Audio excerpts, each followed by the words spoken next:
Morning mga mare. Tuto po tayo today ng dalawang klaseng bangus.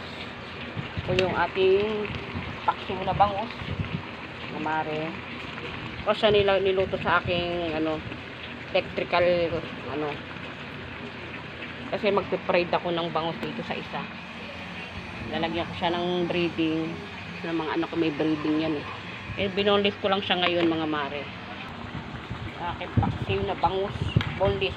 Ito mga mare, part lang ito yung ulo, saka palikpik, saka yung tinik niya. Kasi yung katawan, pa-fried ko yun.